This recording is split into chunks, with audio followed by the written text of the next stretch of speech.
As times continue to evolve, there's more and more pressure for people to become specialized in what they do. So it depends on what the career goals of the individual are. If someone wants to maintain that connection to the field, I would recommend that they get as much broad possible solid field skills, that they don't just become an engine specialist or just an aviation specialist, but that they get that hand crew time, that engine time, the aviation hill attack time, and they really try to get a well-rounded, developed field set of skills that they can apply and also teach to future firefighters coming up through the ranks.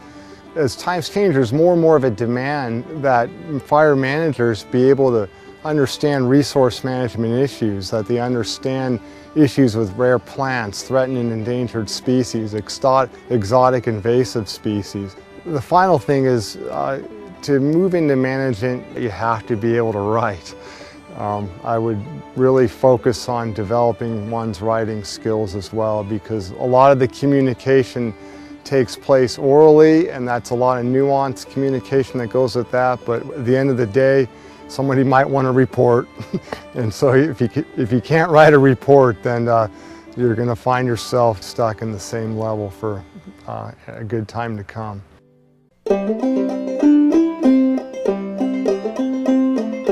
The key is the relationship between mentee and mentor. It has to be the right chemistry for there really to be a rewarding and enriching experience for both parties.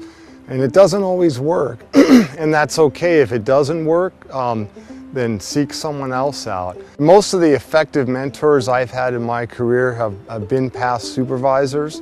There's never was a formal mentor-mentee relationship, but a very informal, and a lot of it was just learning by watching how to do things, sometimes how to not do things. I had to be open to that person to want to learn from them, and that usually means I had to have a certain level of respect for that person. When I was on the hotshot crew back in '94, on the Arrowhead crew for the Park Service, I was given an opportunity to go to Boise to detail into a position to coordinate some kind of new prescribed fire support module program. And it was a real new concept, and no one had done it before. And so, I had an injury I was recouping from, so it worked out pretty good. The timing was right for me to take a detail, and my superintendent, Jim Cook, kind of really helped grease the wheels to get me up there. And I ended up sort of taking on this program, basically went from being a GS6 dirt thrower to a GS6 that was frantically learning how to use computers and type and trying to learn policy as I would go and kind of bluff my way through situations, not wanting to look too silly. But that was a pretty big risk personally, because I was leaving a world that I was very comfortable with. I stepped outside my comfort zone and took on a new job.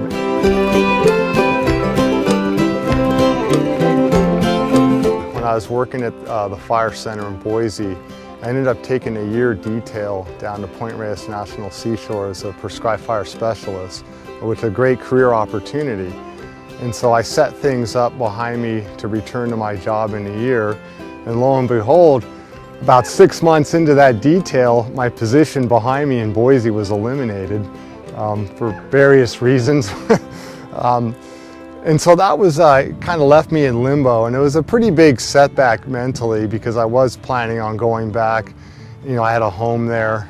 It was fairly kind of a disruptive thing. In the long run, it was probably an opportunity that got me where I am today. And it was a great position in Boise, but I went on to a great position here at Sequoia Kings Canyon from it.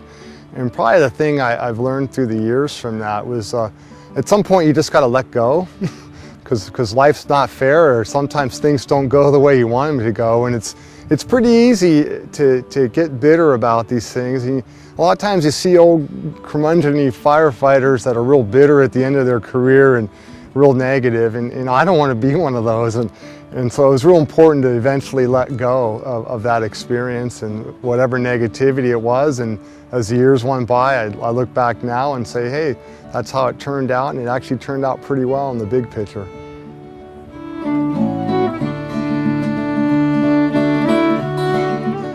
Especially during my hotshot years, I prioritized work over my personal life and probably suffered in my personal life because of that.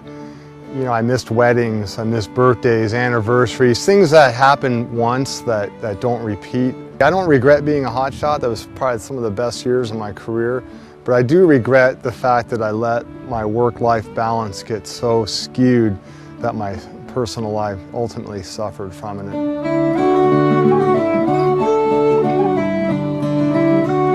I just make the time now, particularly with my parents. They've gotten older, they've had health problems, they're not going to be here forever. And I've missed a lot of fire assignments in the last 5-6 years because I needed to be with my parents as they were transitioning through certain phases of their old elderly years. And that, to me, I have no regrets at all about that. Those things are very important because once they're gone forever. There's always going to be fires. I've somehow been able to prioritize my personal life now that I was able to get married. And now I take my weekends when I can. Sure, it's summertime, you have to balance that with making the overtime to get through the winter, but I always take my leave. I never lose my annual leave. I always make sure I recharge those batteries.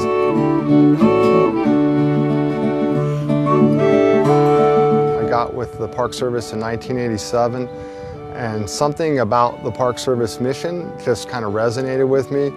I felt I was working with people that certainly cared about the resource, and that's not to say that people in other agencies don't, but I just felt they were more in line with my values of how I appreciate the woods and the wilderness. I find working for the Park Service, really you get to work in the cream of the crop of what the United States has to offer. You get to work in the most beautiful places. And honestly, I've been working with the Park Service, I said, since 1987, and every day I drive through that entrance station to come to work. It sounds kind of corny, but I look around and I go, I can't believe how lucky I am to work here.